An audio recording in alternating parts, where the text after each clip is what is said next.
कोबी सरिबा आगुरु कोबीर ये रेसिपी को निश्चय ट्राए करंतु जो थे कि आप बरा पियाजी आलू चॉपर टेस्ट गोटे थे पाइबे एते स्वाद लगे जे आपण मैंने गोटे थर कौन बारंबार ये कोबी सरिबा जाए बन खाया इच्छा करेंगे। निश्चय बनातु आशा कर बहुत भल लगे आज रेसिपी। तेज देरी नक चैलेंज स्टार्ट करवा आज रेसिपी कर आप समस्त को ओडिया बो चिलीज कुकिंग रू बहुत बहुत स्वागत। तो प्रथम ये मुझे गोटे कोबी नहीं फ्रेश फूलकोबी नहीं तो यही सीजन रे पूरा सस्तार फूलकोबी मिल जाए से आम कोबी ये रेसिपीटा को बनवा।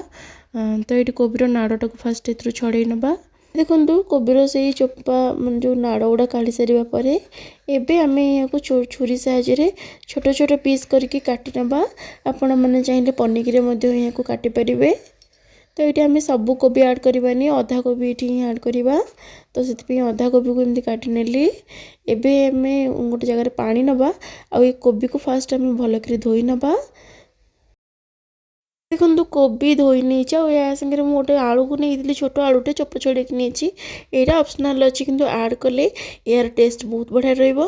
तो ये देखो कोबी को फास्ट आनी छुरी साहाय्य आम पूरा छोट छोट पीस करके काटी नवा। ये देखो ये भाव में छोट छोट कर काटी नहीं आप चाहिए चपर चप करेंगे कि बहुत गुंड गुंड हो जाए से आम छोट छोट कर काटिदेले भल माने टेस्ट माने जना पड़ो कोबी आम रेसिपीटा जो बनवा। तो ये देखो आलू को सेमती पूरा छोट छोट भाव में काटी नेली। यही भाव में आम बाकी जहाँ कोबी रखी कोबी आलू आलू तो गोटे ये काटी सारी और बाकी जो कोबी थिला या भाव में सबूतक काटी नहीं एवं आम साइड कर रखा। आ चलतु गोटे बैटर बनवा।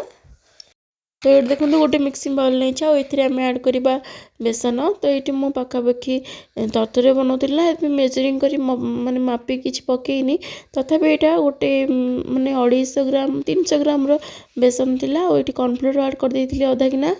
आठ मुझे बिना पेस्ट करी पाउडर ऐड करने टे Kashmir red chilli powder add करने टे हल्दी ऐड कर नवा। ये स्वाद अनुसार आम लुण ऐड कर नवा। एवं आम पानी ऐड करके आम फेंटी नवा। तो ये बैटरटा बहलिया बैटर रखा से अर्धा ग्लास पानी ऐड करके फास्ट फेंटी नौची आवश्यक हुए जब अल्प अल्प पानी ऐड करके फेंटी नवा। देखो आमर ये बैटरटा पूरा रेडी ये मैंने बहलिया बैटर रखा जमा भी बेसी पानिया करें ये पूरा बहलिया बहलिया रमें से जो काटी रखी कोबी और आलू को ऐड कर नवा। ये सब कोबी आलू को ऐड कर सारापर एवं आम ऐड करवा कि कटा भृसंग पत्र ऐड करची गोटे छोट अदाटे नहीं ग्रेट करके ऐड कर नवा। आपड़ जदि पियाज रसुण खाऊे ताल ये पियाज रसुण बटा दे पारे ना पियाज को काटिकी ये ऐड करेंगे। आउ गोटे आंब कषिया अदा नहीं ये निहत भाव में अच्छे यदि ऐड करेंगे बहुत बढ़िया मैंने बढ़िया लगे। आए गोटे कंचा लंका नहीं जेहतु आम छोट पे ये घरे बनाऊली से गोटे कंचा लंका ये ऐड करजे जेहतु यहाँ छोट जगटा होता मिसिया को असुविधा हो बोली गोटे बड़ जगह को सब जिन काढ़ी नेली एवं आम सब भलक मिसई नवा।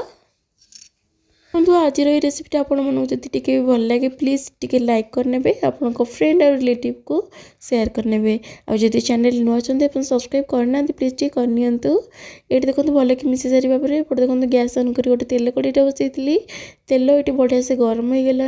एवं आम से जो बैटर फेंटिक सब रखी बरा साइज एमती माने ऐड कर नवा। और गैस फ्लेम को आम ये पूरा हाई टू मीडियम रखिकी आम यहाँ सब छाणी नवा। बस कड़े जी जगह हम से मुझे ऐड कर नहीं मीडियम फ्लेम रखिकी दुई पट जाक एमती उल्टी उल्टी नहीं भल से यहाँ छाणी नवा। ये किस समय देखो यहाँ दुई पट जाक गोल्डन कलर हो गला बढ़िया से छाणी गला। तो ये यहाँ मुझे काढ़ी नहीं बाकी सबको यही भाव में बरा सेप्र देकी एमती छाणी नवा। एमती हाई टू मीडियम फ्लेम रखी बाकी सब गुड़ी को छाणी नवा।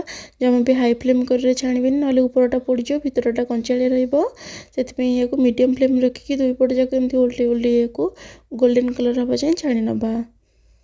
तो ये देखो मुझे सब गुड़ाक ये भलसे छाणी नहीं आपण मैंने कोबी सरिबा आगु कोबीर ही रेसिपी को निश्चय ट्राए करूँ देखिए एत स्वादिया लगे घर लोक गोटे थर खाइला आपण मन को बारंबार ये बन खाया इच्छा करेंगे निहत बनातु केमती लगे आज रेसिपीटा मतलब कमेंट निश्चय जानवे आशा करुँच बहुत भल लगी भल लगी वीडियो लाइक करने आपंक फ्रेंड और रिलेटिव को शेयर करने तेज पुणी देखा एक नया वीडियो से पटे नहीं रोचे धन्यवाद।